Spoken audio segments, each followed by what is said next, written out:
The host smiled too hard when he said, "Your table's just over here, ma'am," as if he already knew, as if he was bracing for something. Marielle Carter rolled smoothly behind him, the hum of her power chair barely audible over the clink of wine glasses and low jazz drifting from overhead speakers. The restaurant was new, trendy, southern modern, all brass fixtures and emerald velvet, expensive enough to keep the curious away. Or so she thought. He was already seated. Dark suit, tan skin, the kind of jawline that told you he did CrossFit and brought it up in the first 10 minutes. He looked up, eyes scanning, smile poised. Then it faltered. "Oh," he said. Just that. No name. No greeting. Just a single syllable, loaded and heavy. She didn't flinch. She'd expected it. Practiced for it. But her stomach still curled in on itself as she wheeled to the edge of the table. "Hi," she said evenly, setting her leather clutch on the table. "I'm Marielle." He hesitated, looked her over. His mouth opened, then closed. "You're in a wheelchair," he said finally, like it was breaking news. "Yes," she replied. "Is that going to be a problem?" He gave a strained laugh, leaned back, and scratched the back of his neck. "I just didn't expect that. The app didn't mention. I didn't think it was relevant for dinner." He blinked. "But you're Marielle Carter? The biotech woman? CEO of Veralia," she said, calmly slicing the tension. "That's me." He let out a breath and chuckled, but not the kind that made anyone feel safe. "Wow. This is not what I pictured." And there it was. Not what I pictured. The phrase she'd learned to decode years ago. It meant, you're not the fantasy. You're complicated. You're different. You're too much.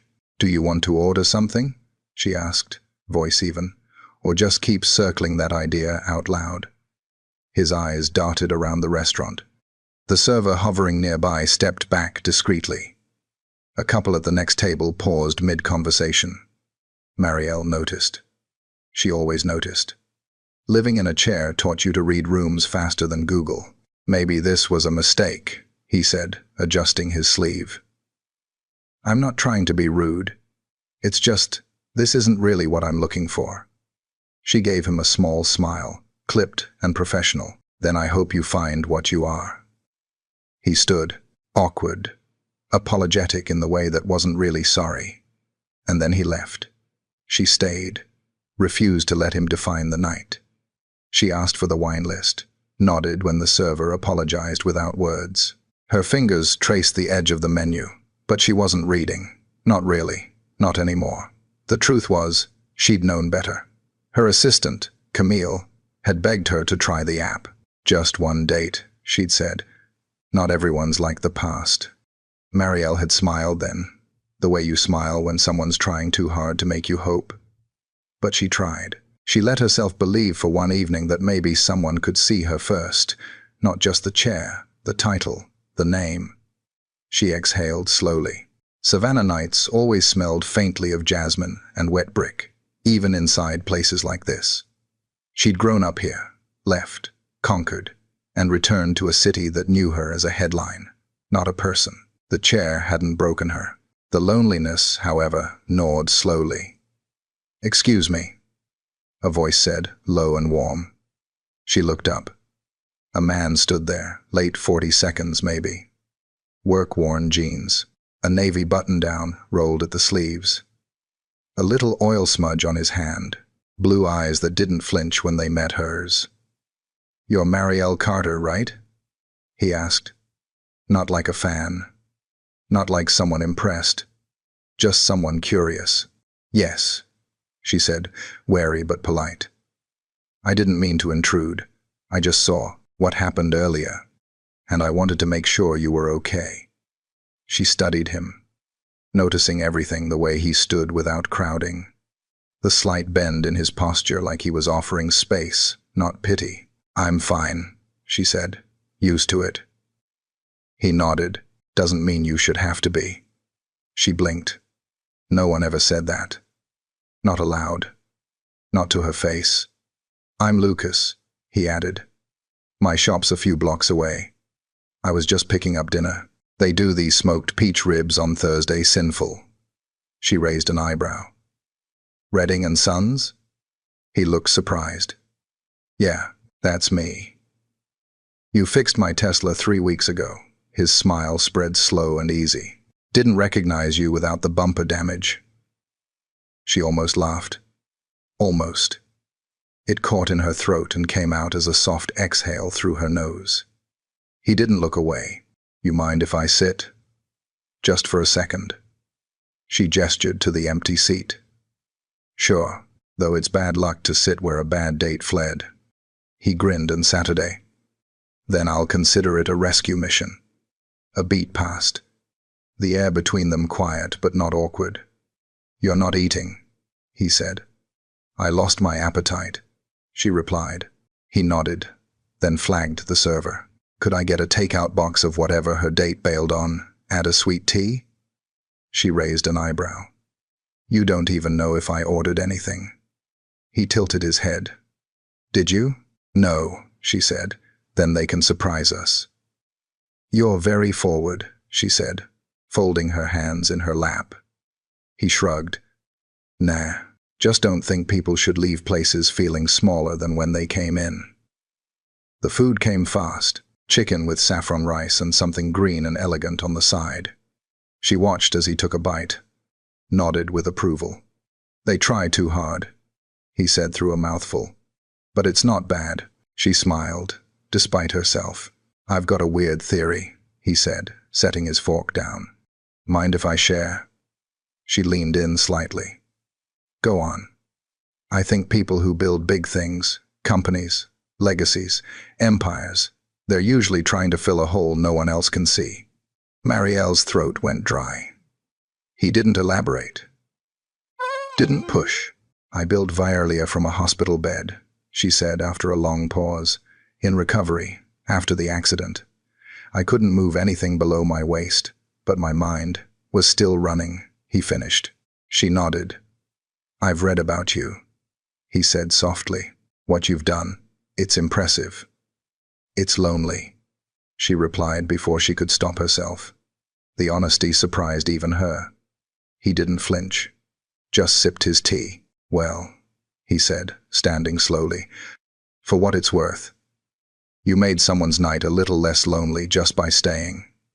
She looked up at him, unsure what to say.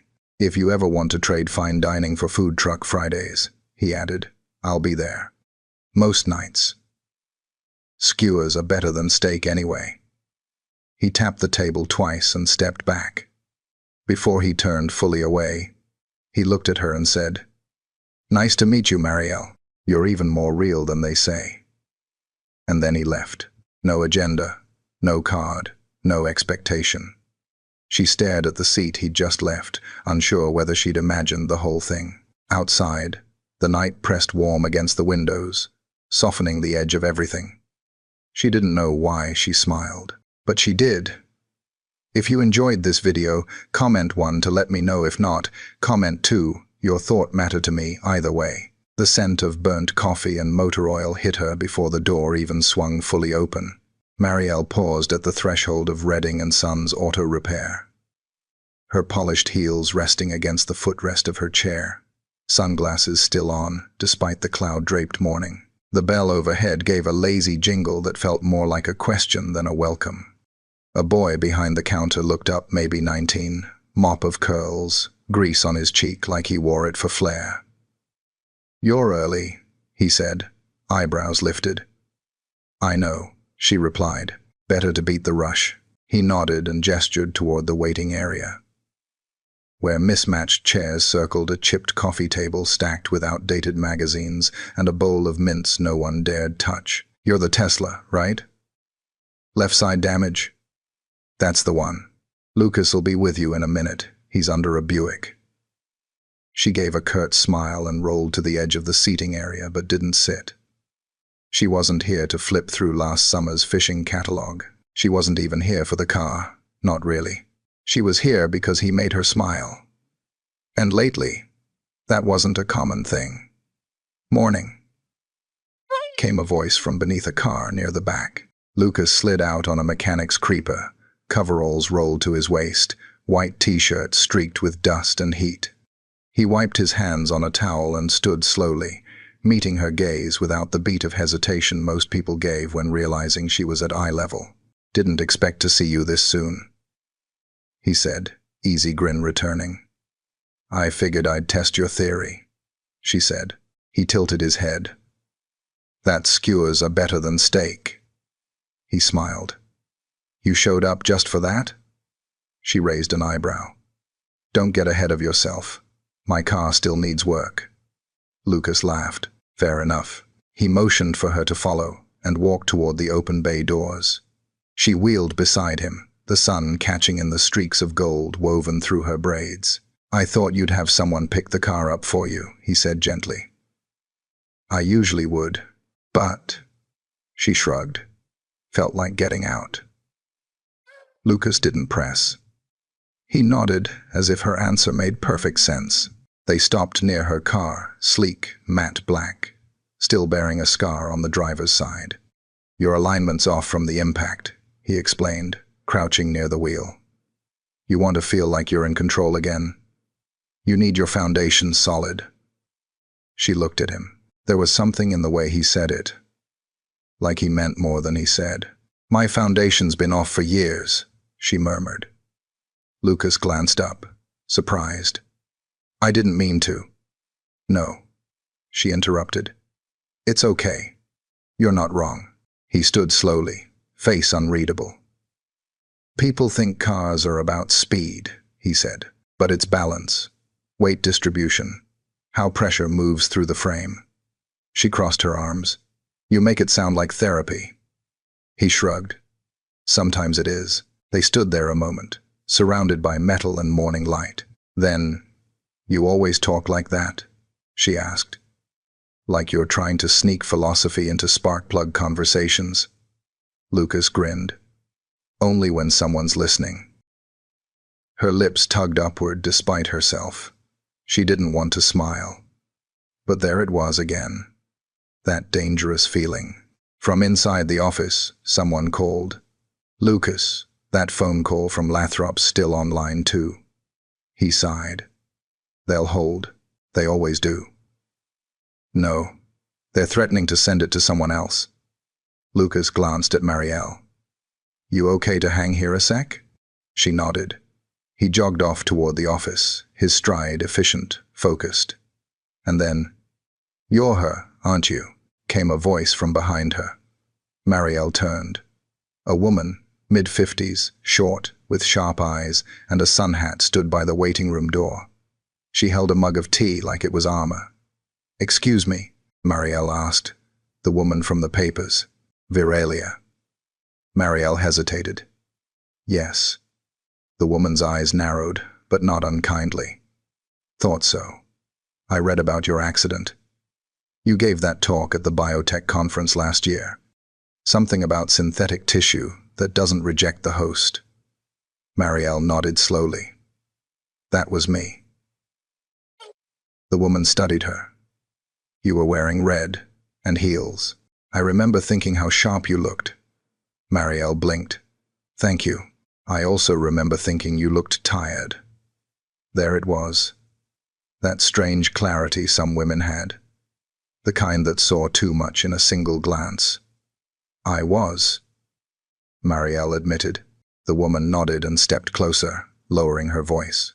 "He doesn't talk about her." "Lucas, his wife." Marielle's heart skipped. "She passed 3 years ago," the woman continued. "Cancer. Fast. Sudden. He's kind.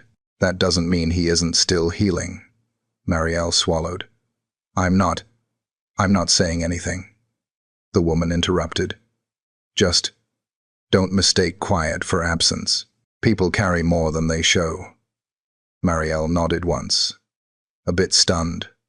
The woman offered a smile, gentle and real, and turned away. Lucas returned a moment later, rubbing the back of his neck. "Sorry. Didn't mean to leave you stranded." Marielle blinked, refocusing. "You didn't. I'm just—" learning things. He paused, reading something in her face. You okay? She nodded.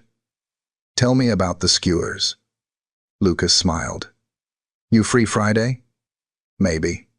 I'll take maybe. She laughed, soft and quiet. I should go, she said, wheeling back slowly toward the parking lot. I'll finish the car by Thursday. Lucas called after her. She paused, looked back. You fix things for everyone? She asked. Lucas met her eyes, only the ones who don't pretend they're not broken. The words landed like a hush between them.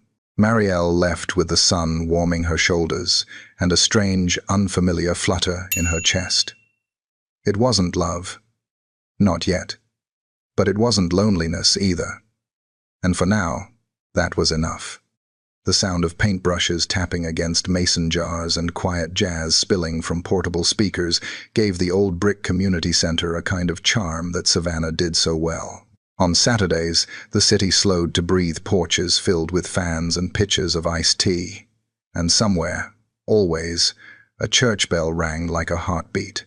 Inside the open hall, easels lined the perimeter of the space, all manned by children with messy hands and boundless imagination. Ellie Carter, 15, in cargo overalls and a head wrap speckled with yellow, stood over a canvas she was half painting, half attacking with broad, confident strokes. I call it controlled chaos, she announced dramatically. Marielle sat just behind her, angled in the only spot where sunlight pooled without hitting her directly in the eyes. She watched as Ellie dipped a brush too deep into the blue and flung it in an arc. Try not to destroy the floor, Marielle said dryly. Ellie grinned without looking back. Destruction is part of the process. You sound like your mother. The words left her before she could think. For a moment, Ellie froze. Then her shoulders softened. Yeah, she murmured. Sometimes I do. They let the silence stretch between them, not uncomfortable, but thick with memory. Marielle glanced at the mural in progress. Abstract shapes collided with intentional colors, beautiful in its defiance of form. Like Ellie herself. A soft clang of metal interrupted the stillness, followed by a low murmur of voices from the far end of the room. He's here, Ellie whispered, barely containing her smirk. Marielle didn't look up right away. She didn't need to. She knew that voice, now the cadence, the way it dropped slightly at the end of a sentence, like he was half thinking about something else. Lucas. He was setting up a workbench near the window, old tires leaning against the wall beside a collection of busted bicycles. His sleeves were already rolled up. A group of kids hovered around him like moths to a lantern. What is he doing here? Marielle asked. Fixing bikes. Every other Saturday, Ellie replied, like it was the most obvious thing in the world. You didn't know? No. You said I should get involved with the community, Ellie said, not bothering to hide her smugness. So I joined this art program. And, lucky you, it's also the mechanics' hangout. Marielle gave her a sharp look. You're enjoying this too much. Just saying. He's not bad on the eyes. Or the soul. Ellie. I'm a teenager. Let me live. Marielle rolled her eyes, but couldn't help the tiny smile tugging at her lips. She hadn't meant to see him again so soon. Part of her had chalked up their last encounter as a fluke, a perfectly timed moment of kindness in a chaotic life. But now he was here, in her space, or maybe she was in his. She turned slightly to watch him work. Lucas knelt beside a little boy's bike, nodding seriously as the child pointed to a squeaky pedal. He didn't just fix it, he explained it. Slowly, gently, and when the boy beamed, Lucas smiled in return, as if the exchange were a secret between them. It hit her. Then this wasn't performative. He didn't show up for applause.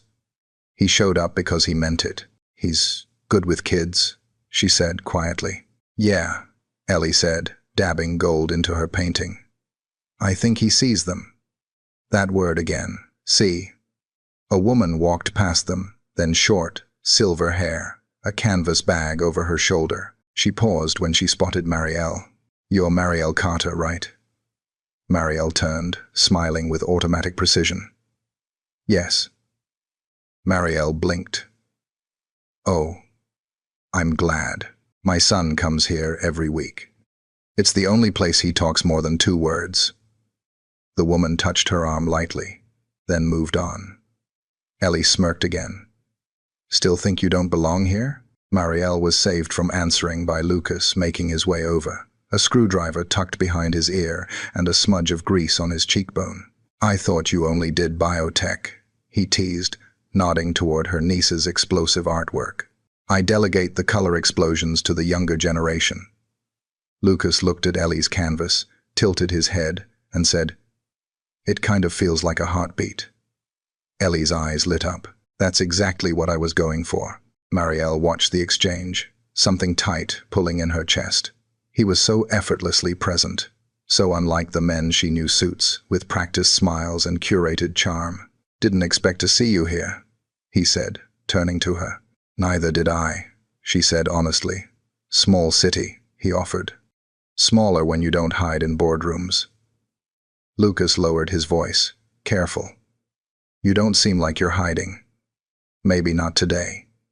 He studied her, then nodded once, as if accepting her answer without judgment. "Can I show you something?" he asked. She hesitated, then nodded. Lucas led her out a side door to a narrow courtyard behind the building.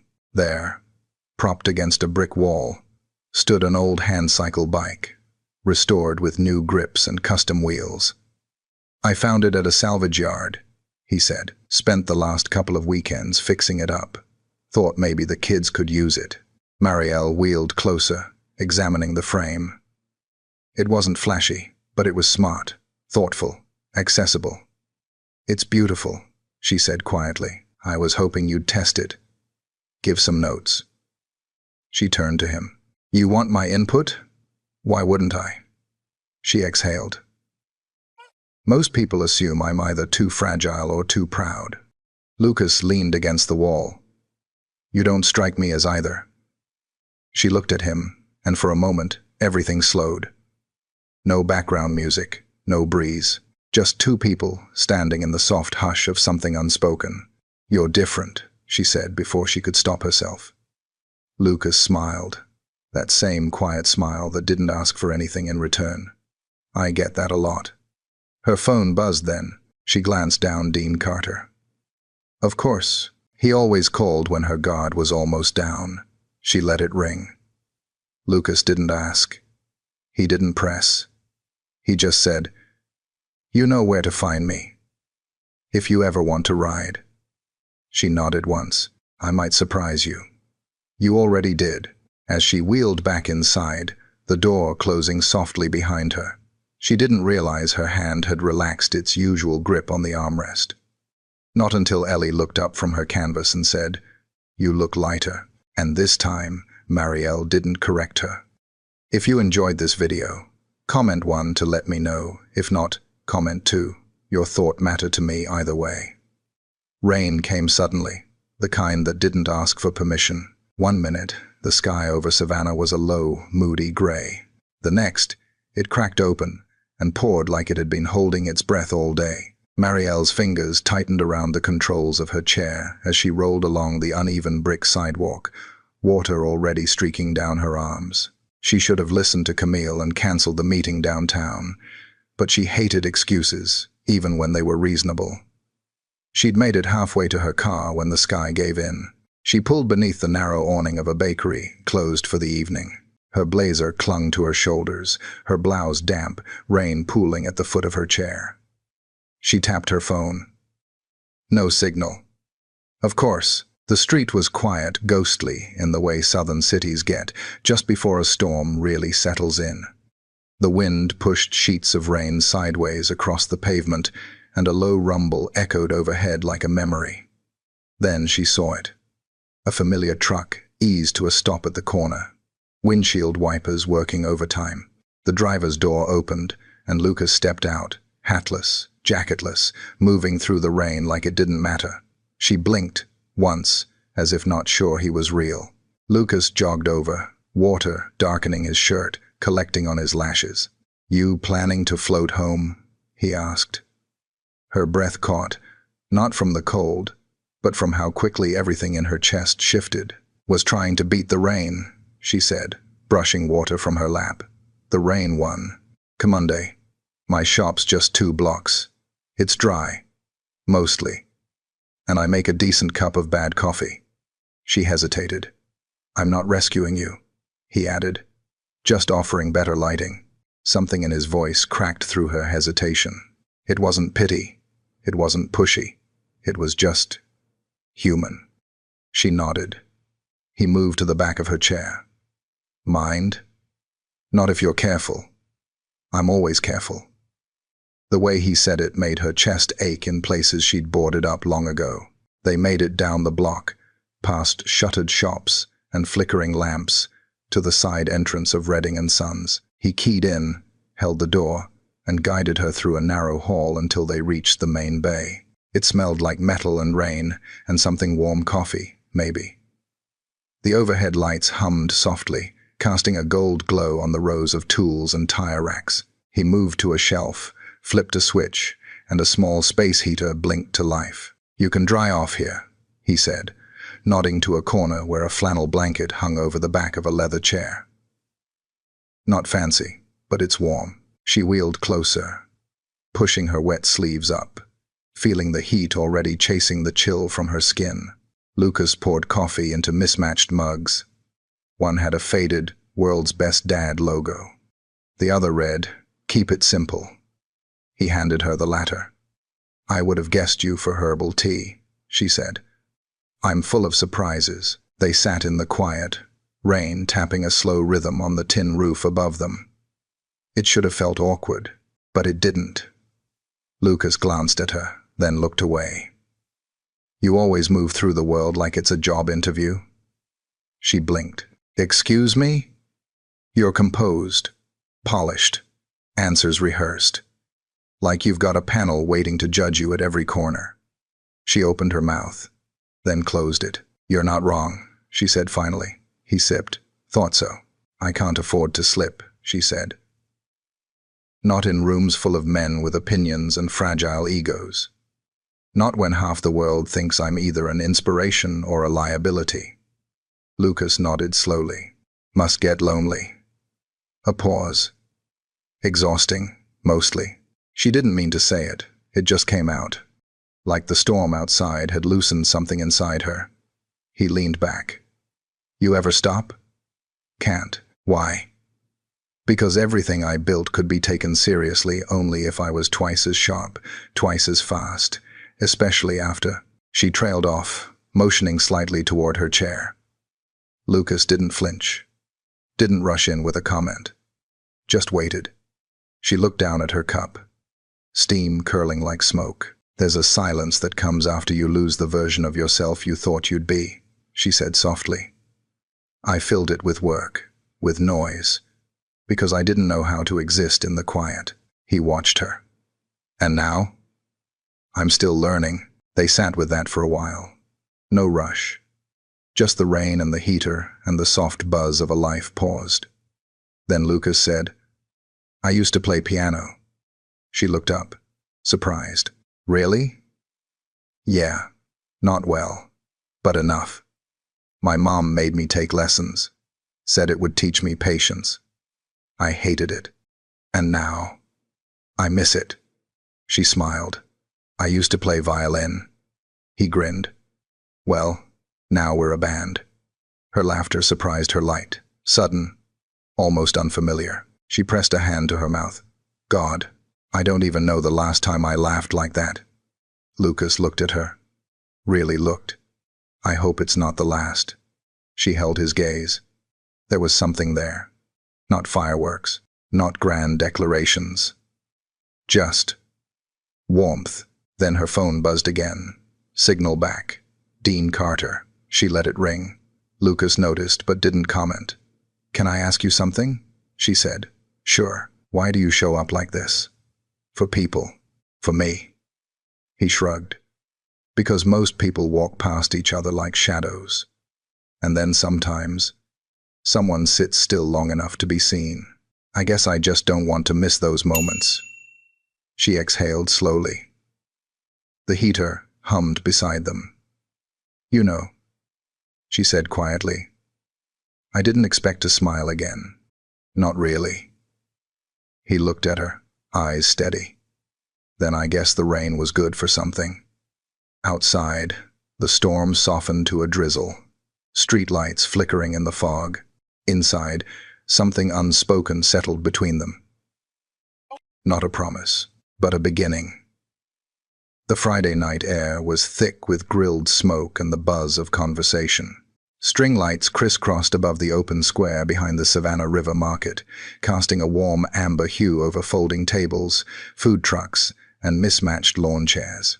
Live music drifted from a small stage where a trio played jazz standards on worn instruments, and every so often a cheer would erupt near the fried oyster stand when someone caught a shrimp tossed from the cook. Marielle hadn't been to a night market in over a decade. She told herself she came for Ellie. Ellie, who had begged, who said she wanted a break from homework and people who only talk in emojis. But Ellie had already vanished into a crowd of teens near a vendor selling vintage Polaroids. And now Marielle sat near the edge of the square, watching, the scent of cumin and caramelized onions teasing her memory. I wasn't sure you'd show, came Lucas's voice, low and familiar. She turned. He stood with 2 skewers in hand, 1 chicken, 1 shrimp, and a folded napkin held between his fingers like an offering. I'm still not sure, she said, cracking a smile. He grinned, handed her the shrimp skewer, and sat in the empty chair beside her. It's not steak, he said, but I stand by my theory. She took a bite. Her eyes closed involuntarily. Charred edges, bright lemon, a hit of spice. You might be right. Don't sound too surprised. A breeze passed, fluttering the hem of her dress. Her hair, still damp from a late shower, curled softly at the ends. Why'd you invite me? She asked, watching the light catch in his eyes. Lucas shrugged. Because food tastes better when you share it. She raised an eyebrow. Is that another mechanic metaphor? Nope. Just good manners. They ate in comfortable silence for a while. Around them, children darted between picnic tables. An old man danced with a little girl in front of the bandstand. The world felt smaller here, less curated. Lucas nodded toward a vendor across the way. You ever been sketched by a street artist? Marielle glanced over. A woman sat beneath a canopy, sketching in charcoal, her fingers moving quickly over a pad as a couple laughed beside her. I've been painted for magazine covers, profile shots, corporate features. Yeah, but that's not what I asked. Marielle hesitated. Lucas stood. Come on. Live a little. She sighed, but followed him anyway, her wheels gliding easily over the smooth concrete. They reached the sketch artist, who looked up and smiled warmly. You two together? Lucas hesitated, glanced at Marielle. She didn't look away. Yes, she said. Just don't make me look like a cartoon. The artist laughed. I do real, not flattery. As she began, Lucas and Marielle sat side by side, close but not touching. You know, she said after a moment, I used to avoid places like this. Lucas leaned back in his chair. Why? Because people stare. Because ramps are always an afterthought. Because it's easier to stay where I'm in control. And now? She looked at him. Now I'm curious what else I've been missing. He didn't respond right away.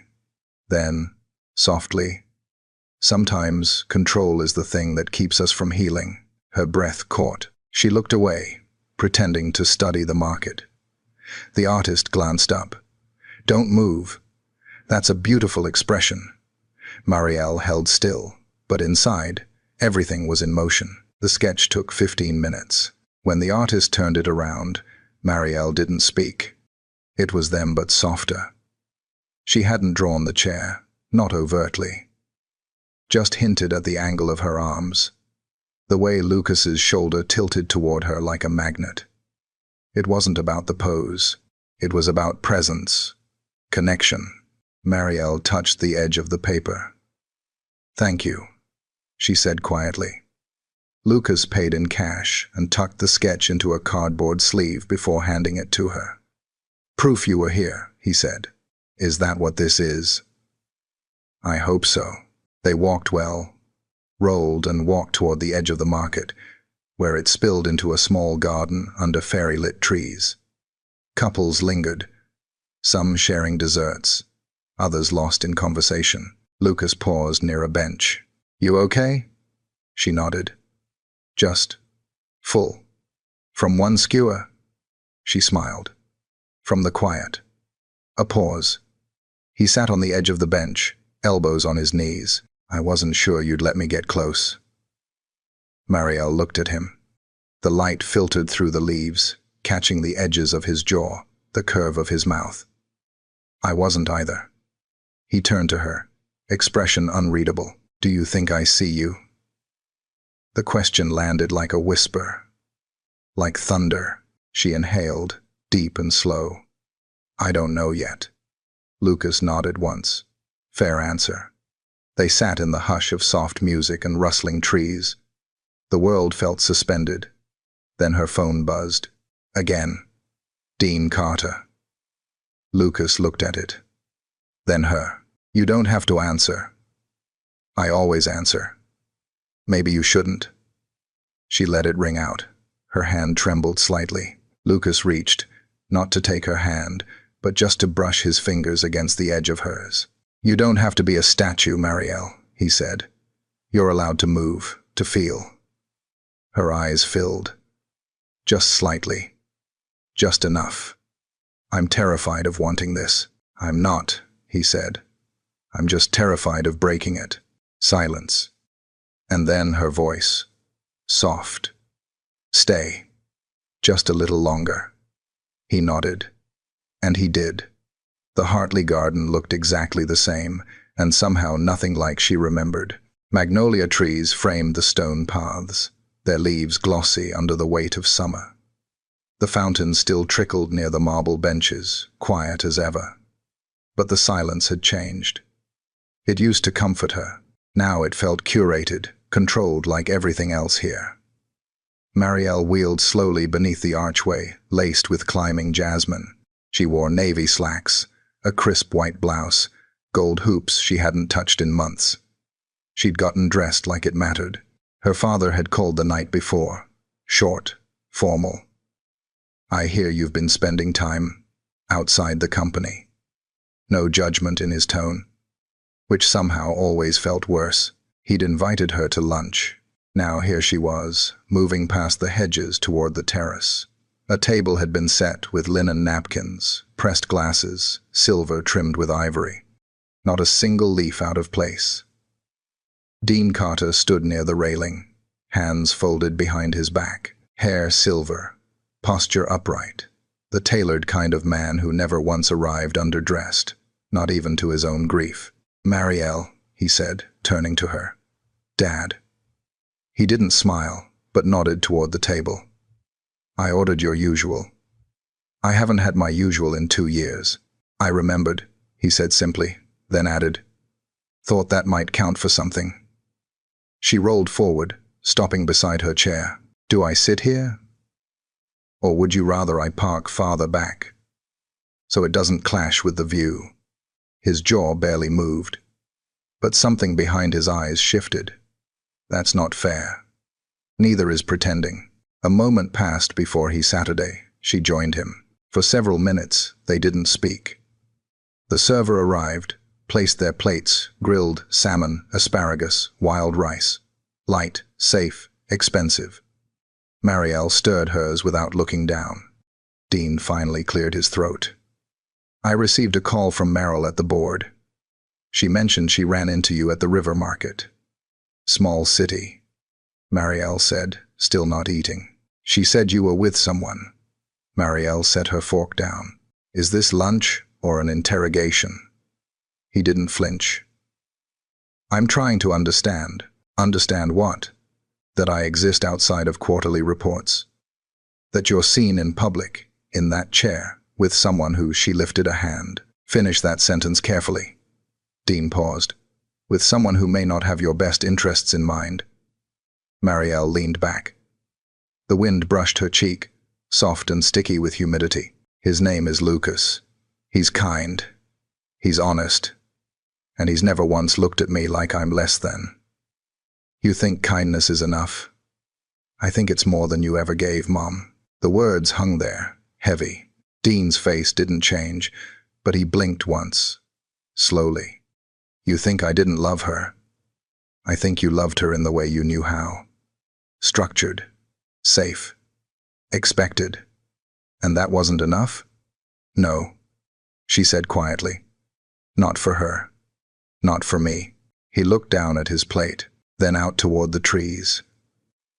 She used to sit right there, he said, voice distant. Every morning, reading poetry. I never understood it. She didn't want you to understand it. She wanted you to feel it. Dean nodded once. I wasn't built for feelings. No, Marielle said. But I was. Silence wrapped around them again. Finally, Dean said, You're risking your position, your name. You've worked too hard to be reduced by. Proximity. Marielle turned her face to him. Calm, grounded. I'm not afraid of being reduced. I'm afraid of never being seen. He blinked, and for a fraction of a second, the man cracked, just enough to reveal something hollow beneath the marble. He's a mechanic. Marielle. And I'm a CEO, and Ellie is a high school artist. And Mom was a poet no one read. Titles don't make people worthy. They just make them easier to categorize. Dean's throat moved, but no words came. I'm not asking for your approval, she added. I'm asking you to stop pretending love should come with qualifications. Another pause, then quietly, Are you in love? She didn't answer right away. Instead, she said, I'm becoming someone who might let herself be. Dean pushed his chair back and stood. I hope you know what you're doing. Marielle looked up at him, the father who had taught her how to build empires but never how to build a life. For the first time in years, she said, I think I do. He didn't respond, just walked toward the house. She watched him go. The wind lifted again, this time catching a napkin that fluttered across the table and landed in her lap. She held it, absently smoothing the folds. Behind her, the faintest sound of footsteps approached familiar, measured. Thought I'd find you here, Lucas said. She didn't turn. Not yet. Just let the sound of his voice settle, like something soft. I didn't need to. He moved beside her, not touching, just close enough. How'd it go? He asked. Marielle stared out at the trees. He thinks love is a liability. Lucas nodded once. And you? I think love might be the first thing that ever made me feel like myself. He exhaled. That's a lot to carry. She finally turned to him. I'm tired of carrying it alone. Lucas didn't speak, just reached down slowly, without pressure, and placed his hand over hers. They sat like that, in the garden her mother once filled with books and blooming silence. And for the first time since coming home, Marielle didn't feel like she was performing. She just felt here. And maybe that was enough. The scent of motor oil and orange blossoms didn't belong together, but somehow they did, at least on Lucas's side of town. Marielle sat in the open garage bay, arms folded loosely in her lap, as Lucas leaned over the hood of a rusted-out Buick that looked like it hadn't run since before Y2K. Sweat beaded along the back of his neck, catching in the collar of his worn shirt. The late afternoon sun painted everything in shades of gold and copper, as if the world had decided to be kind for a little while. You're going to hurt your back, she said, watching him twist beneath the hood. Lucas didn't look up. You underestimate my core strength, she smirked. I doubt your core strength involves wrestling with 2 5-year-old spark plugs. That's where you're wrong. My entire fitness routine is based on outdated machinery and stubborn bolts. He finally surfaced, grease streaking the curve of his jaw, and gave her a tired grin. Don't you have interns for this? She teased. I trust machines more than people. Charming. He wiped his hands with a rag, then crossed to her, crouching so they were eye level. You came back. Should I not have? I didn't say that. Marielle tilted her head. You thought I'd disappear after the garden. Lucas hesitated. People usually do. After the first crack in the armor. Maybe I like the view better without armor. He smiled, but it didn't quite reach his eyes. What? She asked. He sat back on his heels. You said you're learning to let people see you. But I've got history too, Marielle. And some of it's not pretty. She studied him, her voice soft. Are you waiting for permission to trust me? No. His jaw tightened. I'm waiting for the part where you decide I'm too complicated. She reached forward, tracing a small smear of grease from his cheek with her thumb. Try me. The silence between them wasn't empty. It was full of things unsaid, hearts cautiously leaning toward each other like branches stretching between windows. Then the chime above the garage door rang out, and Ellie's voice echoed down the hall. Hey, I brought the sketch. Marielle turned as her niece stepped inside, cheeks pink from the heat, carrying the charcoal portrait in a protective sleeve. I framed it, Ellie said, placing it on a bench nearby. Thought it should live somewhere less temporary. Lucas walked over, picking it up carefully. You did good work, kid. Ellie beamed. You gonna hang it here? Lucas nodded slowly, right above the break table. Let the guys know love's allowed in this place. Marielle's eyes darted to him, surprised. Lucas hadn't used the word love around her, not directly. Ellie caught it too. She grinned, then cleared her throat. Well, I'll be outside. Avoiding adult emotional tension. She vanished, leaving them with the echo of her sarcasm and a silence that felt louder now. Lucas set the frame down. Sorry, didn't mean to. No, Marielle said. Don't take it back. He turned to face her. She took a breath. I need to tell you something. He waited. My board is planning a vote. Lucas straightened slightly. About you? Yes, about whether I should remain chair. His brow furrowed. Why now? Because they don't like that I'm in the press for things outside the company. Because I'm not performing grief the way they find palatable. Because I'm dating someone who works with his hands instead of hedge funds. Lucas's expression shifted. Quiet. Still. And what do you want me to do with that? He asked. Nothing. I just need you to know what's at stake. He crossed his arms. So I'm a liability now?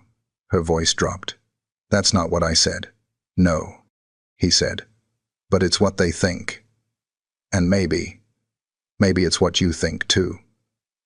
She opened her mouth, but he kept going. I'm not ashamed of who I am, Marielle. I know what it looks like me. Working on cars. Living paycheck to paycheck. But I show up. For people. For this community. For you. Her throat tightened. I never asked you to change. He continued, softer now. But if being with me costs you everything, then maybe I need to rethink what I'm giving you in return. That's not fair. No, he said. It's honest. They stood like that, in the slow tension of dusk and doubt. Then Marielle whispered, You said something, the night of the sketch, that you were scared of breaking this. I am. Then don't. His shoulders fell. I don't know how to protect you from a world that wants you to be something you're not. I don't want protection, she said. I want partnership. Lucas stepped closer. Then tell me what that looks like, because right now, I feel like a secret you're waiting to outgrow. Her voice cracked. You're not a secret. He searched her eyes. Then stop acting like you're scared of being seen with me when the lights are on. The words stung because they were true. Marielle blinked hard, turning her chair slightly away. I'm sorry, she whispered. I'm trying. Lucas crouched again, this time gently taking her hand. I know. She looked down at their hands, her polished nails, his calloused fingers, two worlds, still touching. "I don't need polished," he said. "I need real." And this time, when she looked up, there was no armor left. "Then stay," she said, "even if I make mistakes, even if I'm learning this slow." He nodded. "Just don't run," she said. "I won't." Outside, the cicadas had started singing again, loud and endless. And for now, neither of them moved.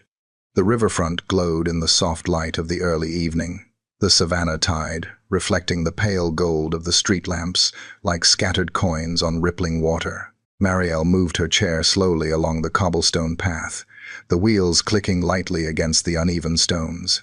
Lucas walked beside her, careful to match his pace, though she could tell he wanted to run ahead, to escape the pull of hesitation she felt tightening around them both. "It's beautiful tonight," she said, her voice almost lost in the quiet lapping of the water. "It always is," he replied, eyes fixed on the river. "But maybe it's better when someone's sharing it with you." Marielle's chest tightened. She had spent so long keeping the world at a careful distance that words like that felt dangerous, like standing too close to a ledge.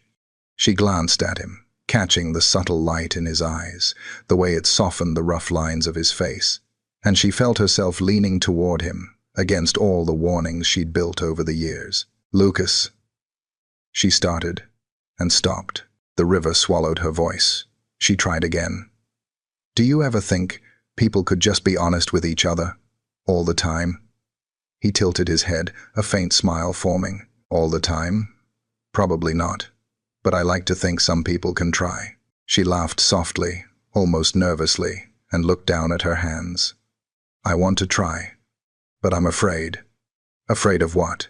His voice was steady, warm, patient. "Of wanting something I shouldn't. Of losing myself in someone else and realizing too late that I gave too much of me away." Lucas stopped walking, and she halted with him. He turned toward her, close enough that she could see the small flecks of gold in his eyes, the way his lips curved with careful restraint. "Marielle," he said gently, "I don't want you to give me anything you're not ready to give. But I also don't want you to walk away before you even try." Her breath caught. She wanted to tell him that he had no idea how much she wanted to try, that every moment with him felt like the first time she had been allowed to breathe freely in years. Instead, she let the silence stretch between them, filled with the rhythm of the river and the soft hum of the city behind them.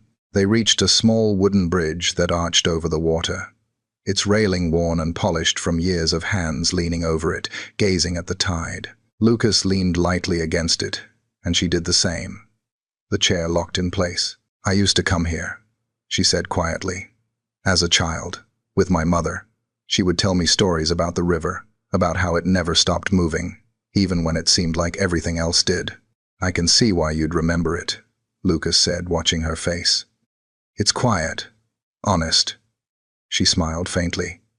"I didn't want to remember it. Not after everything changed." Lucas followed her gaze to the water. "You don't have to pretend it's not hard," he said. "It's okay to feel it, to let it hit you." Marielle swallowed, a lump in her throat. She hadn't let herself cry in months, hadn't allowed herself to be seen vulnerable without the polished armor she wore like second skin. But here, with him, she felt that armor loosening, thread by thread. "Do you ever feel like you're just trying to outrun your own history?" she whispered. "All the time," he admitted. "But some people aren't trying to outrun it. They just try to understand it. And if you let them, they carry some of it with you." Her hands shook slightly on the chair's controls, and he noticed, moving closer until their shoulders were nearly touching. "I don't want to carry your history," he said softly. "I want to be part of the future you choose." Her eyes brimmed with tears she refused to shed. She wanted to tell him everything, the loneliness, the weight of expectations, the fear that anyone who came close would see the cracks and walk away. But words caught in her throat, inadequate to hold the depth of what she felt. Instead, she leaned slightly toward him, and he leaned toward her, almost, but not quite. The air between them was electric, a mix of anticipation and fear. "I can't," I can't do this, she whispered finally, the admission raw. I want to, but I'm terrified. Lucas's hand hovered just above hers, hesitant, respectful. I don't want to rush you, he said. I just want to be here. If you let me. Her heart pounded. She wanted to close the distance, to let go of all the caution she had clung to for years. But the fear of being seen completely, of letting someone into the parts of her no one else understood, made her pull back ever so slightly. I need time, she said, her voice tight. Not to think about you, just everything about me. He nodded slowly, understanding in every line of his face. Take all the time you need. I'll be right here, not going anywhere. They stood in silence, the bridge beneath them creaking gently with the evening wind, watching the river move endlessly. Marielle felt a strange peace in the hesitation, in the careful steps toward trust. She wanted him to stay close, and she wanted to pull away at the same time. You scare me, she admitted. Finally, the words tumbling out. Not because of you, but because I've never let anyone in like this. And I don't know if I can. Lucas reached out, brushing a thumb across her knuckles without touching the chair. Then don't think about it, he said. Just feel it. That's enough for now. Marielle closed her eyes, letting the warmth of his presence wash over her. The faint sound of water below, the distant murmur of the city, and the quiet pulse of the moment. For the first time in a long while, she allowed herself to be unsure, to be scared, and to hope all at once. Finally, she opened her eyes and met his gaze. There was a question there, unspoken, but she knew it. She had felt it before, that tiny, tentative hope that maybe, just maybe, someone could see her and stay.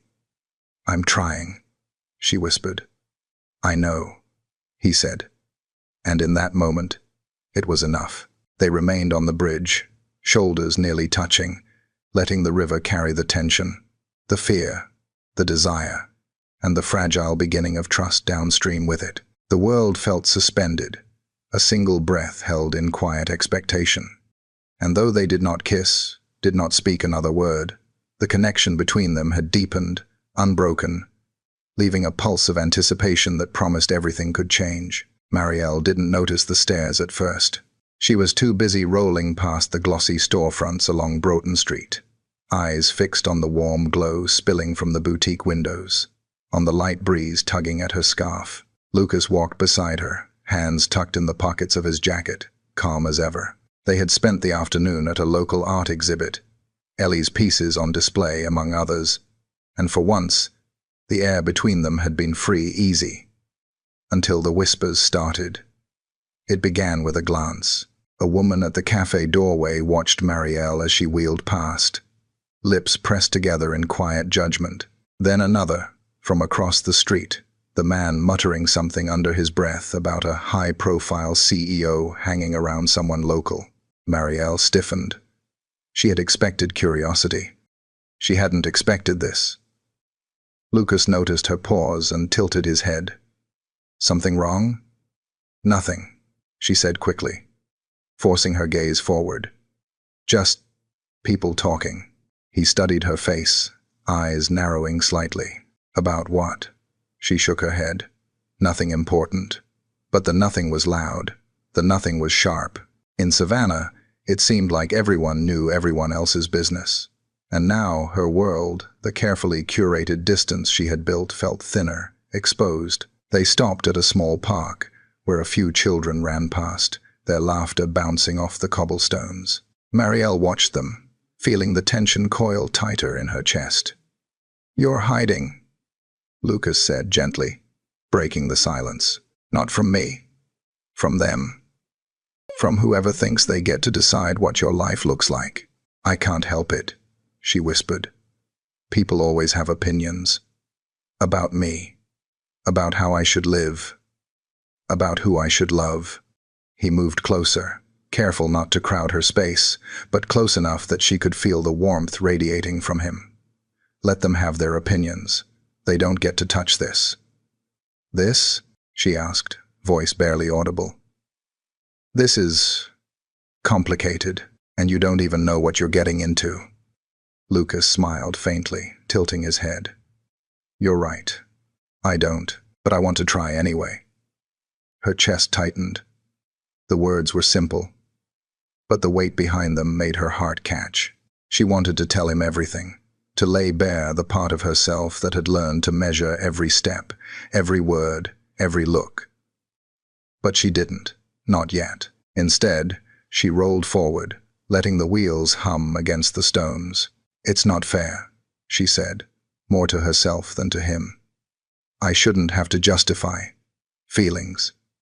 You don't, he said firmly. But I know the world makes it hard to remember that.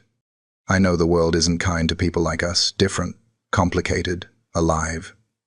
She looked at him, really looked, and felt something unfamiliar.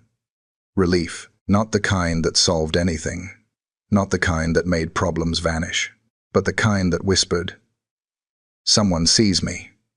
Someone isn't leaving. A few moments of silence passed, broken only by the sound of the river in the distance. Then Lucas reached down, brushing his hand over hers lightly, just enough to anchor her to the present. I'm not going anywhere, he said softly. Not for the noise, not for anyone's opinions, not for anything but what's real between us. Her lips parted, and she wanted to say something, anything, but the words wouldn't come. The fear of vulnerability, of opening a door she hadn't opened in years, held her tongue. Marielle, he whispered. You don't have to be afraid. Not with me. She swallowed, letting the warmth of his words sink in. I know, she said finally, a tremor in her voice betraying the calm she tried to project. It's just hard to trust that people don't have agendas. I don't, he said firmly. No agenda, no hidden motives, just me, right here. She studied him, searching for the catch, the reason this couldn't be real. And when she didn't find it, a small, almost imperceptible smile formed on her lips. Then, maybe I can try, she whispered. Lucas's grin was slow, patient, like a sunrise stretching across the horizon. That's all I'm asking. For a while they sat in silence, letting the world continue around them. The murmurs of passing pedestrians, the faint sound of a street musician tuning his guitar, the distant calls of vendors, all of it faded into the background. The tension remained, but it wasn't suffocating anymore. It was real, and it was theirs. Then, from the street behind them, a voice called out, Marielle. She turned sharply. A young man in a sharp suit, polished shoes reflecting the street lamps, was hurrying toward her. His expression was polite, but his eyes betrayed curiosity. Dean Carter's office sent me, he said, slightly out of breath. I wanted to ask. Lucas moved slightly, positioning himself between her and the stranger. I think we're busy, he said, calm but unmistakably protective. The man nodded quickly, giving a polite smile. Of course, I just wanted to check business-related, nothing personal. Marielle's pulse raced, though not from fear, from the sudden reminder that her life, even outside her company, was never truly her own.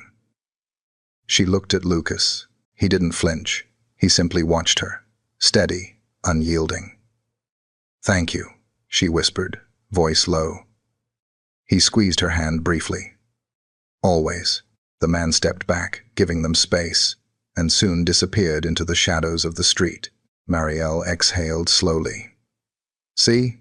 Complicated, she said, trying to inject a hint of humor into her trembling chest. Lucas tilted his head, soft laugh escaping. Complicated, yes, but not impossible. She looked at him, searching for certainty in a world that rarely offered it. And in his steady gaze, she found something she hadn't felt in years, a possibility. The tension remained, sharp and unrelenting. But for the first time, she didn't feel alone in carrying it. Let's move before the rain comes back, Lucas said, nodding toward the darkening sky. She smiled faintly, the tension easing just enough to let hope slip in. Lead the way. They continued down the cobblestone path together.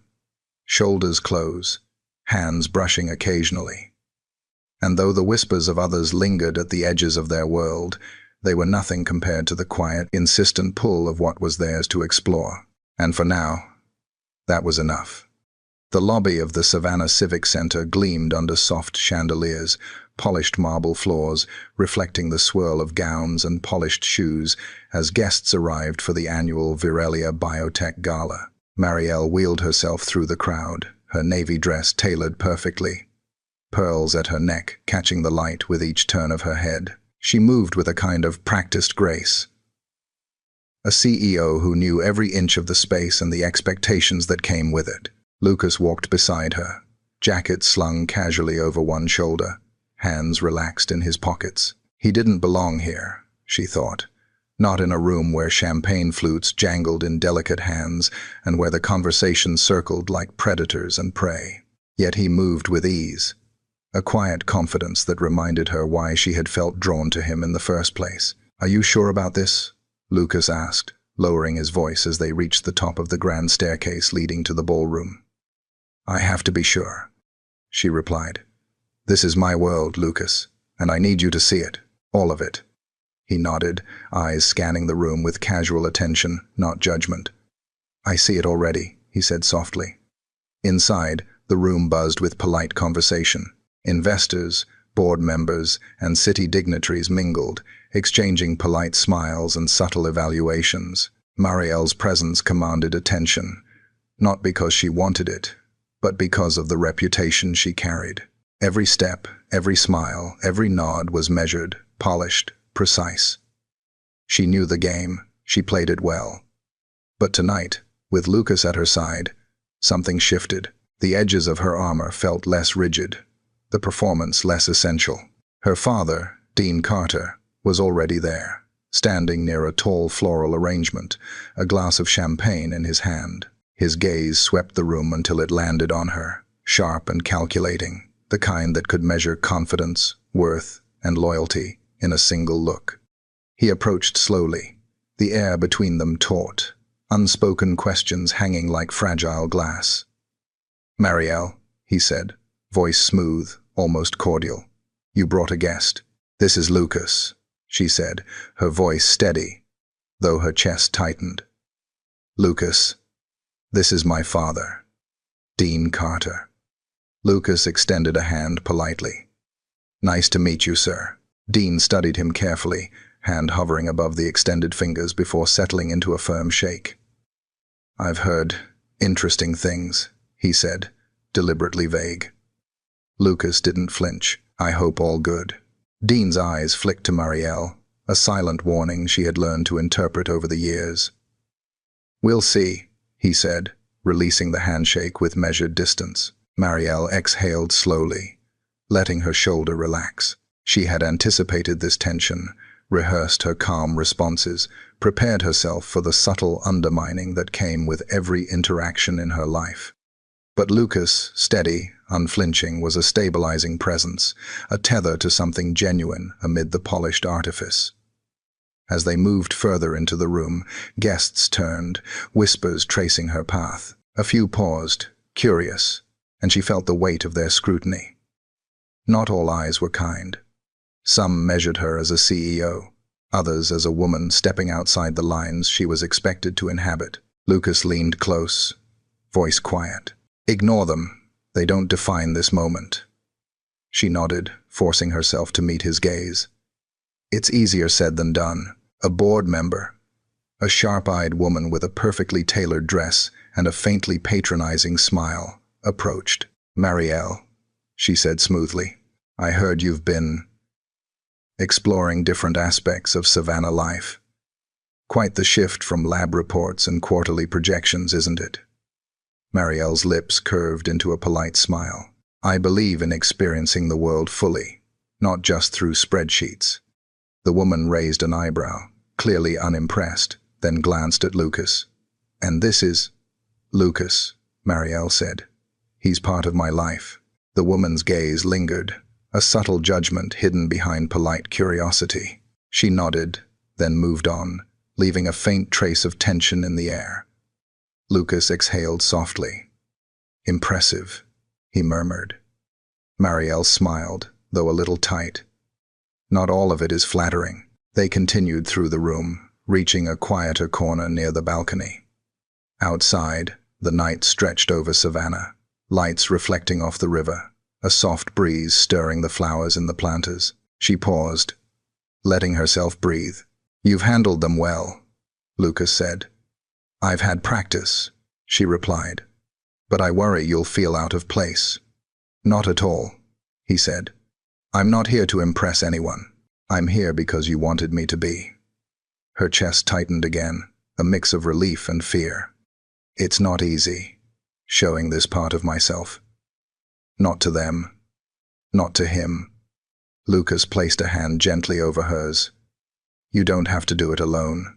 She looked at him, searching for a hint of hesitation, a reason to doubt, but found none. Only the quiet, unwavering presence that had drawn her in from the start. Then her father returned, moving with the precision of a man who had measured every step before it happened. "Marielle," he said, tone neutral but loaded. "I trust you understand the stakes of your choices tonight." "I do," she said calmly. "I choose authenticity over pretense. Every time." He studied her, expression unreadable. "Very well. I expect you to maintain your responsibilities, both personal and professional." "I will," she said, meeting his gaze directly. Dean turned and walked away, leaving her with a silence that was at once tense and liberating. Lucas exhaled. "You okay?" "Yes," she said, though the words carried weight she didn't voice. "More than okay. I'm learning to balance." "Good," he said. "Because it's worth it." She looked at him, really looked, and felt the pull of possibility, of trust, of hope that she had denied herself for so long. The gala continued around them, a swirl of light, music, and conversation, but in that moment, the world narrowed to the two of them, hands brushing lightly, hearts daring to beat a little faster than protocol allowed. A soft laugh escaped her. "You're patient," Lucas smiled. "Not patient. Just don't run." "I won't," he said. And in that promise, amidst the clinking glasses and polite conversation, they found a quiet victory. A step closer to something real. Outside, the lights of Savannah shimmered across the river, silent witnesses to a delicate, fragile trust, beginning to form a trust that neither expectations nor whispered judgments could undo. Marielle sat alone in the small sunroom of her apartment, the blinds half closed, casting stripes of shadow across the floor. The sketch of her and Lucas from the market leaned against the table, edges curling slightly from the humid Savannah air. Her fingers traced the lines, hesitant, almost afraid to touch the life it represented. The phone buzzed on the counter. She picked it up quickly, expecting Camille or Ellie, but instead, a familiar name appeared. Lucas. She hesitated, thumb hovering over the screen. She wanted to answer, wanted to hear his voice, but a small knot of doubt settled in her stomach.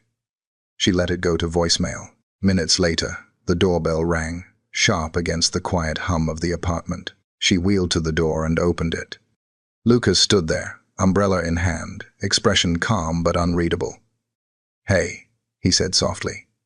"Hey," she replied, unsure whether to smile or pull back. He stepped inside, careful not to crowd her space. "I thought I'd drop by," he said, glancing at the sketch. "Saw this in your window last week." Marielle's lips tightened. "It's just a sketch. Just a sketch that's been on my mind." He set the umbrella down and leaned against the wall, relaxed but present. "Look, I know I've been distant these last few days. I didn't mean to worry you." "I know," she said quietly. I just didn't know if you would be." He frowned slightly. "If I would be what?" "Here. If you'd care enough to stay." Her voice cracked, the walls she'd built slipping in the softness of his presence. Lucas stepped closer, careful, deliberate. "I do. I've never stopped caring. You just didn't hear from me because I didn't know how to make things simple, and I didn't want to complicate your life more than it already is." Her hands trembled slightly. "You think my life is complicated?" He shook his head. "No, you've got enough strength to manage everything. I wanted to make sure I wasn't adding to your battles." "You've never added anything," she whispered.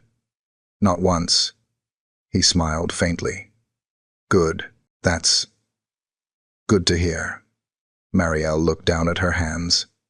"I found a letter," she said suddenly, voice low. "In the apartment. You never sent it." I read it." Lucas stiffened, fingers tightening briefly on the wall. "You read it?" "I did." She met his eyes. It was beautiful, honest, vulnerable. It was you, and it scared me, because I didn't know if I deserved to feel what you said. Lucas moved closer, hand hovering near hers but not touching. "I wrote it because I didn't know how else to show you I care without making it seem like an obligation." Marielle swallowed hard, heart racing. "You didn't have to say it. You didn't have to risk." Her voice trailed off, caught in the weight of emotions she'd suppressed for months. "I risked it because you're worth it," he said softly. "Because I can't pretend I don't want to be part of your world, even if I don't fit the mold you've had to live inside." Tears pricked her eyes. She blinked them back, but Lucas noticed, stepping closer. "Hey," he said gently, "you don't have to hold back." "I'm scared," she admitted finally. "Scared that I'll let myself feel too much.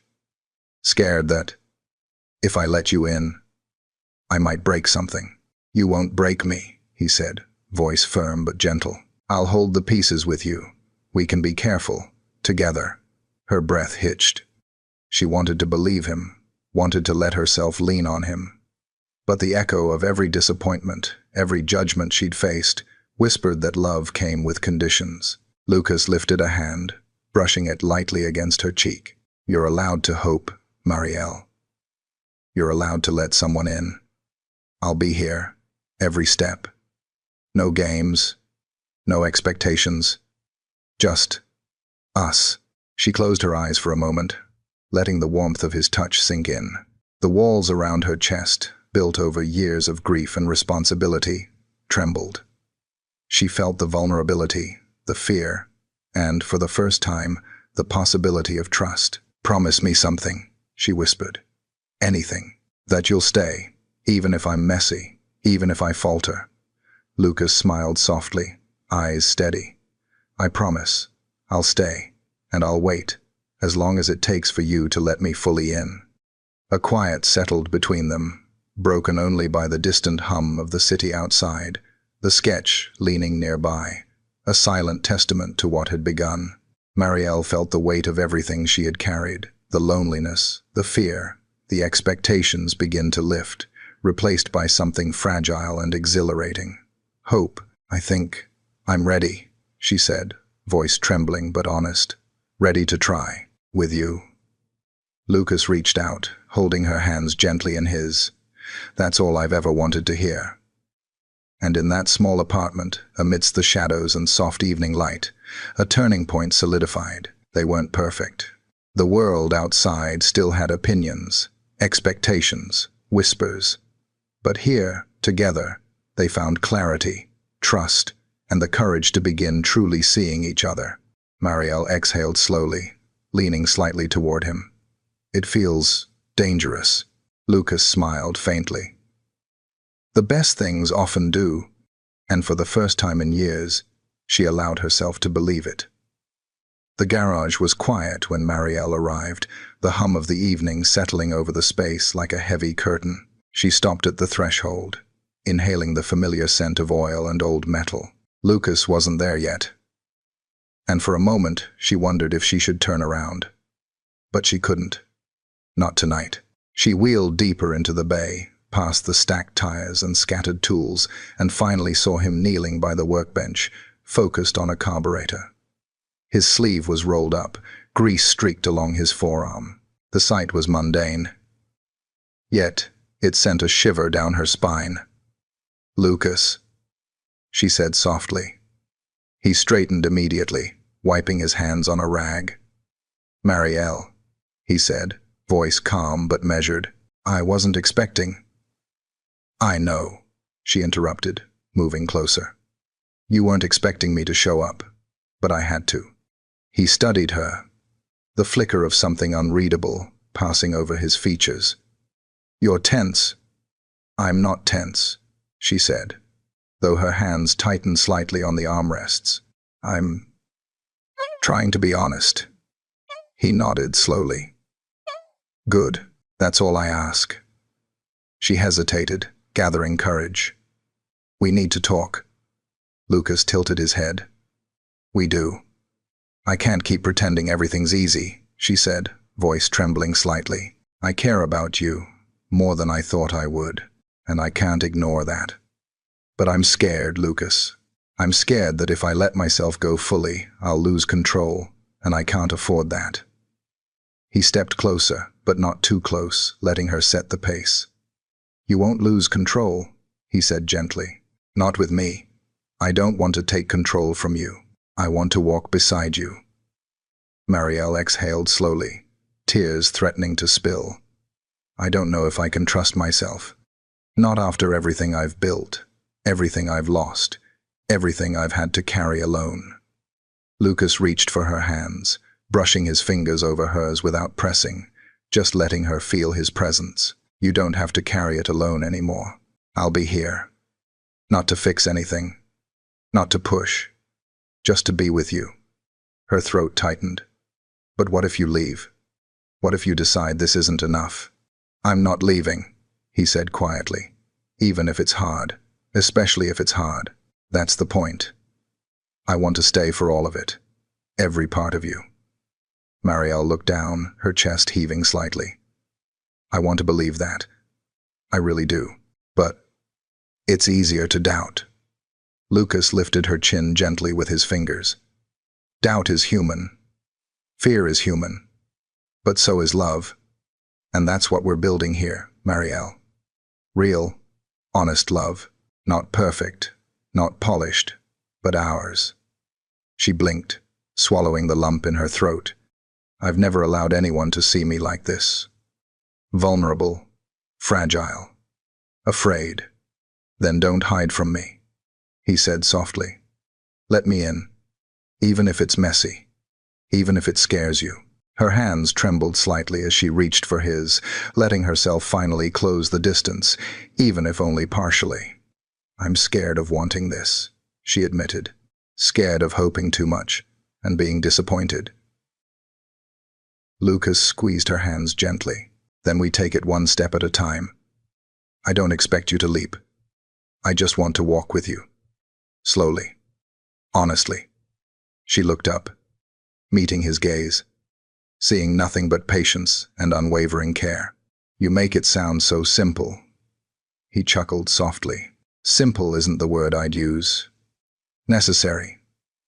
That's what it is. Necessary to take chances.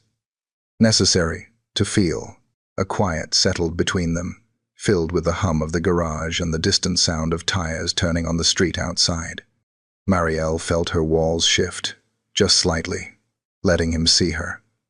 Not all of her, but enough. "I don't want to run," she whispered finally, the weight of admission pressing on her chest. "You won't," he said immediately. "I'll stay. Even when it's scary. Even when it's messy." Her lips curved into a small, tentative smile. "Then, maybe I can try. Fully." Lucas's eyes softened. "That's all I've ever wanted. For you to try. And I'll be right here." They stayed in that quiet space, hand in hand, letting the tension of unspoken fears and previous distance dissolve into something fragile but solid, a trust that had been tested, a bond strengthened by honesty and patience. For the first time in a long while, Marielle felt the weight of carrying everything alone begin to lift, and though uncertainty remained, she knew this moment was theirs to hold, carefully, deliberately, together. The air in the small community hall was alive with laughter and quiet chatter. Children ran between tables, their hands sticky from paints and glue, while parents exchanged smiles and soft greetings. The smell of fresh bread and coffee mingled with the faint scent of rain lingering in the air from earlier that day. Marielle wheeled herself through the center of the room, heart pounding, scanning the space for familiar faces. Ellie appeared first, her curly hair bouncing as she waved a piece of cardboard high above her head. "Aunt Marielle, over here." Marielle smiled, following her niece toward a corner of the hall where a small gathering had formed. The room was modestly decorated, fairy lights strung in imperfect lines, a handmade banner reading "Art and Community," a thank you celebration, hanging crookedly above a table laden with refreshments. Lucas was already there, crouched beside a child whose bike had a bent wheel. His sleeves were rolled up, hands steady as he adjusted the spokes, the faint sheen of sweat on his forehead catching the soft light. When he noticed her, he looked up, eyes softening. "You came," he said quietly, a hint of relief in his voice. "I promised Ellie I'd help," she said, though her gaze lingered on him. "And I meant it." He straightened and offered a small smile. "Good. The kids have been waiting." A group of neighbors gathered nearby. Some she recognized from her walks through Savannah, others simply familiar faces from community events. They all had something in common, a quiet curiosity about the CEO who seemed impossibly distant in her professional life, but gently approachable here. Marielle approached the table where Lucas had arranged tools and paints for the children. "You've done a lot," she said, surveying the scene. "Nothing compared to what you've done," he replied, shrugging. "But this helps." A young boy, maybe 7, looked up at her, holding a drawing carefully. "I made this for you," he said shyly, handing over a crumpled piece of paper. Marielle took it gently, smoothing the creases. The drawing was a chaotic splash of color but unmistakably featured her, chair and all, with Lucas beside her, larger than life. She felt a lump in her throat. "Thank you. This means a lot." "You're welcome," he said, crouching beside her. "See? Not everything needs a spreadsheet or a boardroom to be important." Marielle glanced around, realizing that the small gathering had a quiet energy of connection, of appreciation. People smiled at her without the weight of expectation or hierarchy, and she felt a strange warmth growing in her chest. Ellie tugged at her sleeve. "Come on, we're going to hang up your sketch here." She followed her niece to a wall where a makeshift gallery had been created. Lucas handed her the framed sketch from the market, the one he had bought weeks ago. She hesitated, then positioned it carefully among the other works. It didn't dominate the space, but it had presence. Lucas watched her, expression unreadable for a moment before a small smile softened his face. "You belong here," he said quietly. Marielle looked at him, surprised. "I do?" "Yes," he said, "with all of this. Not above it, not apart from it, in it." Her heart swelled at the words. She had spent years keeping herself apart, controlled, measured, but here, surrounded by people who had accepted her quietly, without fanfare, she felt seen, truly seen. A woman from the community approached, a mother of one of the children, her eyes shining. "Marielle, I just wanted to say thank you. You've done so much for this space, for the kids, for all of us. You don't even realize the impact." Marielle felt tears prick at her eyes. I didn't do it alone," she said softly. She looked at Lucas, whose presence had quietly anchored her courage. The rest of the evening moved in a blur of laughter, conversation, and shared pride. The children presented their works, parents thanked her, neighbors nodded in appreciation, and through it all, Lucas remained quietly at her side, never overshadowing, always present. As the hall emptied and fairy lights flickered dimly, Marielle wheeled herself to the center of the room. She turned to Lucas. "I think I understand now," she said, voice low, almost reverent. "It's not just about what I build in the boardroom. It's about being part of something that matters, something real." He reached for her hand, holding it gently. "Exactly, and you've done more than you realize." She exhaled slowly. feeling a sense of completion she hadn't known she needed. I think I've been holding myself back, afraid to be human. Lucas smiled softly. Being human doesn't make you weak, it makes you alive. And I'm here for all of it, Marielle, every part. Her eyes filled with tears, this time unrestrained, as the last of the neighbors waved goodbye. She looked at Lucas, at Ellie, at the sketches on the wall, and felt a profound sense of connection, of healing. For the first time in years, she wasn't carrying the weight alone. She wasn't performing for anyone. She was simply present, and it was enough. Marielle leaned slightly toward Lucas, letting herself be supported without asking for perfection. "Thank you," she whispered. "For what?" he asked gently. "For showing me I don't have to do everything alone," she said. He squeezed her hand. "And you never will again." The evening ended not with grand declarations, but with quiet certainty, a fragile, beautiful beginning of a life she could finally embrace, surrounded by community, family, and someone who chose to stay. The wind off Tybee Island was sharp and briny, carrying the tang of salt and the faint echo of gulls circling above. Marielle paused at the edge of the boardwalk, her wheelchair locked into place, the sand stretching ahead like an endless canvas. Lucas stood beside her, hands in the pockets of his jacket, watching her with a quiet intensity that made her stomach twist in a familiar, dangerous way. "You've been here before?" he asked, voice low, careful. "Yes," she said softly, "with my mother. She used to say the beach is where you can always return to who you are, no matter what happens elsewhere." Lucas nodded, looking out over the water. "I get that. I don't get beaches often, but I know the feeling.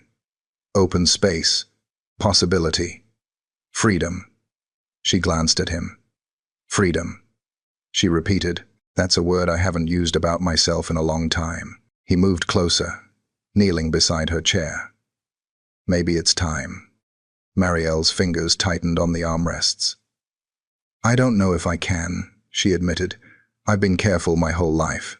Even now, I feel like one misstep, one wrong move, and everything falls apart." Lucas reached out and rested a hand lightly over hers.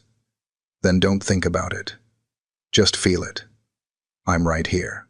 The sun dipped low, painting the sky in muted oranges and pinks. The waves rolled gently, licking at the sand in rhythmic whispers. Marielle took a deep breath, letting the scent of the ocean fill her lungs. The weight of her fears pressed against her chest, but his presence anchored her. "I'm scared," she said finally, voice small but honest. "Scared that if I try to walk, even a few steps, I'll fall. Not just physically, but emotionally. That I'll let myself hope too much and be disappointed." "You won't fall," Lucas said softly. "Not while I'm here. I'll support you, step by step." Marielle blinked, overwhelmed by the simple truth of his words. She had spent years teaching herself to rely on no one, to build walls so high that even she sometimes couldn't climb them. And yet, here he was, asking only to be allowed to walk beside her, not to overtake her, not to dictate her pace. "Show me," she whispered. Lucas gently helped her out of the chair, steadying her at the small wooden railing that separated the boardwalk from the sand. Her legs shook slightly as she planted her feet, the sand shifting under her weight. He held her hands, his grip firm yet tender. "Okay," he said. "One step at a time. I've got you." Marielle took a small, tentative step, then another. Her breath hitched. Lucas adjusted his hold, guiding her with patience and warmth. She laughed softly, a sound rusty from disuse. "I can't believe I'm actually doing this," she said. "You can," he said. "And you will." Step by step, they moved along the sand, her confidence building with each careful movement. The waves whispered beneath them, the sun dipping lower, casting a golden path across the water. "I never thought I'd feel alive like this again," she admitted, voice catching. "Not since the accident. Not since—" "I know," he said gently. "I know what it feels like to think the world has closed off to you. But it hasn't, and it won't, as long as you let it in. Marielle's chest swelled. She felt the weight of years, of grief, of loneliness, slowly lifting. The sand beneath her feet felt soft and forgiving, the wind brushing against her face like an old friend. Lucas stopped and faced her, eyes locking with hers. "You're doing this. You're walking. Not because I'm here, but because you're ready." Tears pricked her eyes. "I'm ready," she whispered. "Ready to let myself feel. Ready to let myself be." He smiled softly. "Then don't stop now." They moved a few more steps together, the golden light of the setting sun bathing them in warmth. She felt the rhythm of the ocean, the rhythm of her heartbeat. And for the first time in years, the pieces of her life felt aligned, not perfect, but real. Finally, she stopped, leaning slightly against him. "I feel free," she admitted. "You are," he said, brushing a strand of hair from her face. "You always were. You just needed permission to remember it." Marielle let herself rest against him, inhaling the scent of salt and warmth, and allowed herself to believe that this moment, fragile as it was, could last. Not forever, not perfectly, but enough to hold, enough to trust. "Thank you," she whispered. "For what?" he asked, voice soft. "For being here," she said. "For seeing me." Lucas lifted her hand to his lips briefly. A quiet, intimate gesture. "Always," he said. The sun dipped fully below the horizon, painting the sky in shades of twilight. The waves lapped gently, the sand cool beneath their feet, and in that stillness, Marielle realized that she had crossed a threshold not just on the beach, but in her heart. She had walked, she had trusted, she had let someone in. And for the first time in a long time, she smiled freely, knowing that hope, fragile as it was, could hold. The garden behind Marielle's childhood home was transformed.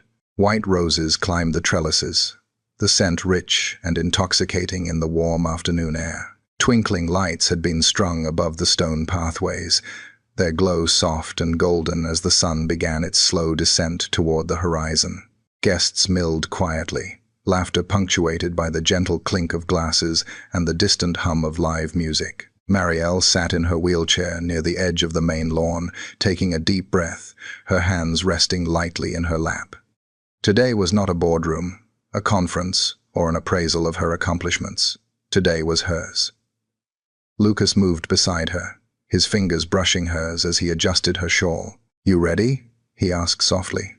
She looked at him, really looked, and felt the familiar swell of emotion, hope, fear, excitement, all tangled together in one fragile bundle. "As ready as I'll ever be," she said, a small smile tugging at her lips.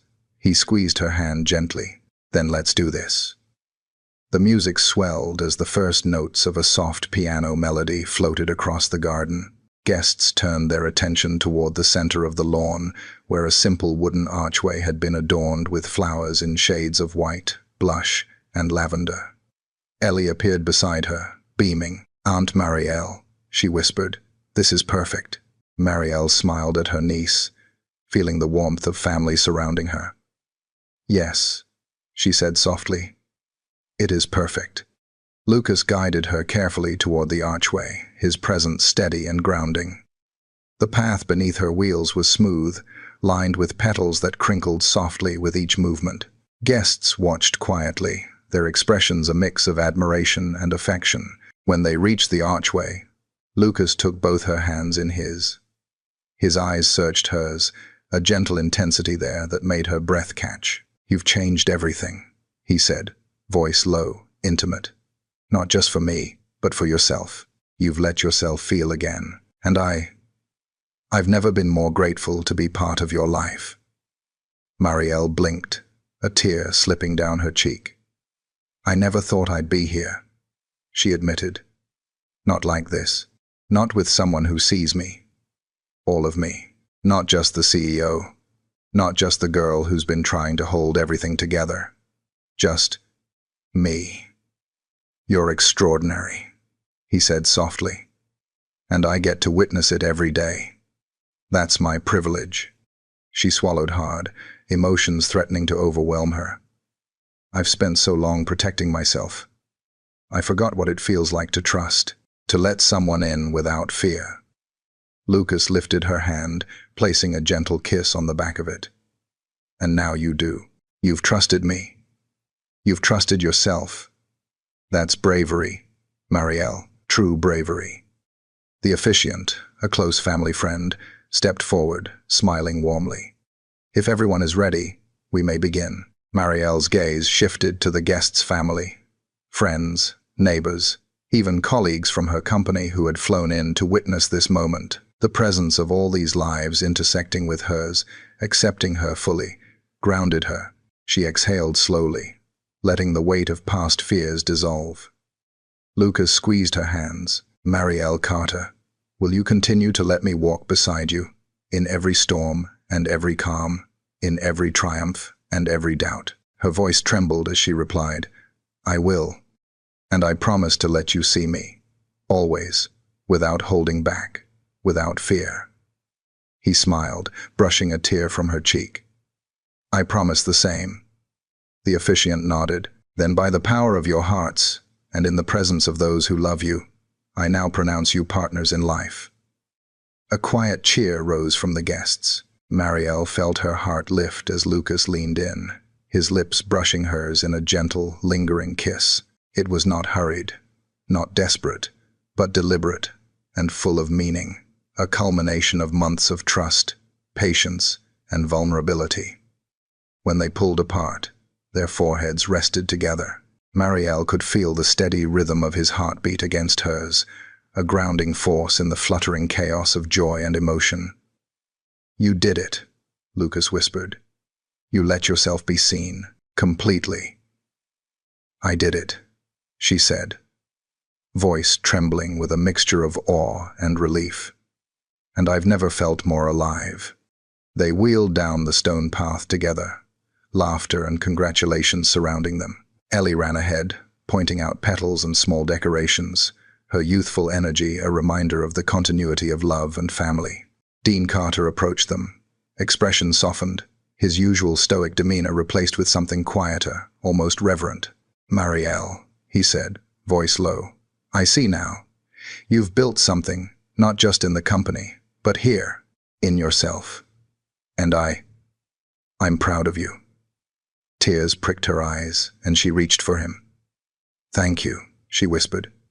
For understanding, finally.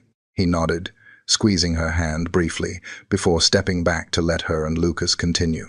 As the sun dipped fully behind the horizon, casting the garden in shades of twilight, Marielle felt a profound sense of peace. The years of fear, isolation, and self-protection had not vanished, but they no longer dictated her steps. She had chosen to trust, to love, to allow herself joy without apology. Lucas leaned close, voice soft. Shall we dance? Marielle smiled, eyes glistening. He guided her gently to the center of the garden, where soft music played. She rested her hands on his shoulders, he placed his hands lightly on her waist, and they began to sway. The world around them, the lights, the guests, the soft hum of the night blurred into a single, perfect moment. For Marielle, it was not about perfection. It was about being fully present, about letting herself be vulnerable and cherished, about recognizing that love, when nurtured with patience, honesty, and courage, could heal the deepest scars and create something enduring. They moved together, gently, slowly, a quiet celebration of trust and connection. And in that dance, with the night sky stretching above and the earth solid beneath, Marielle realized the truth she had been seeking all along. Happiness was not found in isolation, nor in control, nor in achievement alone. It was found in letting someone see the real you and choosing to stay, for them and for yourself. And for the first time in a long time, Marielle smiled freely, completely, knowing that she had found not just love, but a life worth living.